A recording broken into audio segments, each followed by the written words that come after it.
अस्सलामुअलैकुम, welcome to my channel. खुद को खुश कैसे रखें, आइए इस वीडियो में मुकम्मल जानिए। अक्सर लोग अपनी खुशी को दूसरों के रवैयों, लफ्ज़ों, तवज्जो या मोहब्बत के साथ बांध देते हैं। वो सोचते हैं कि अगर कोई इन्हें समझ ले, वक़्त दे दे, तारीफ़ कर दें या इनके मुताबिक ज़िंदगी चलने लगे तो शायद वो खुश हो जाएंगे। लेकिन हकीकत ये है कि खुशी कोई ऐसी चीज़ नहीं जो बाहर से आकर इंसान के अंदर दाखिल हो जाए। खुशी एक अंदरूनी एहसास है, एक कैफियत जो इंसान के अपने शऊर, अपने सुकून और अपनी सोच से पैदा होती है। बहुत से लोग सारी ज़िंदगी खुशी आने का इंतज़ार करते रहते हैं।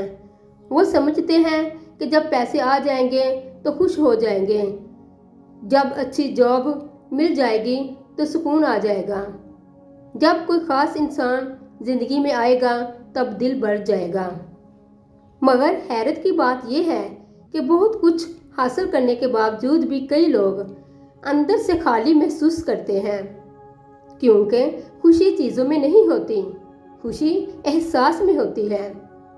ज़रा एक आम सी मिसाल देखिए।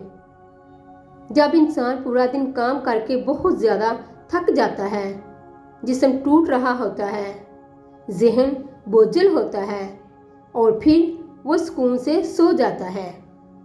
इसके बाद जब वो अपनी नींद पूरी करके उठता है तो एक अजीब सा सुकून महसूस होता है। दिल हल्का लगता है, ज़हन पुरसुकून होता है, जिस्म ताजगी महसूस करता है।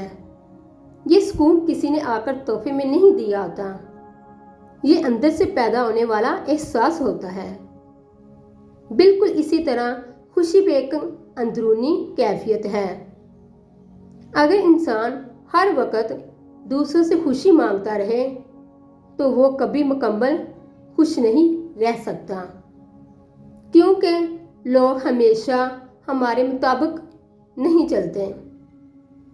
कभी कोई मसरूफ़ होगा, कभी कोई बदल जाएगा, कभी किसी के अल्फाज दिल दुखा देंगे। अगर हमारी खुशी दूसरों के रवैयों के साथ बंधी होगी तो हमारा सुकून भी हर वक्त खतरे में रहेगा। इसी अपने लिए वक्त निकालिए और वो काम कीजिए जो आपके दिल को सुकून देते हैं, जैसे किताब पढ़ना, अच्छी मौसीकी सुनना, मूवी देखना, अल्लाह की इबादत करना, बच्चों के साथ वक्त गुजारना, फितरत के करीब बैठना या खामोशी में खुद को महसूस करना। अपनी खुशियों को सिर्फ बड़ी कामयाबियों के साथ मत जोड़िए, छोटे छोटे खूबसूरत लम्हों को महसूस करना भी सीखिए। अपनी सोचों को बेहतर बनाइए, अपने जिस्म, ज़हन और रूह का ख्याल रखिए, क्योंकि जब इंसान अंदर से पुरसुकून होता है तो ज़िंदगी की बहुत सी कमियों के बावजूद भी खुश रहना सीख लेता है। बराए करम मेरे चैनल को सब्सक्राइबर, लाइक, शेयर करें प्लीज़, ताकि न्यू अपडेट मिलती रहे आपको। अल्लाह पाक आपको और मुझे ढेरों खुशियाँ अता फरमाए और हर आने वाली परेशानी से बचा कर रखे। आमीन।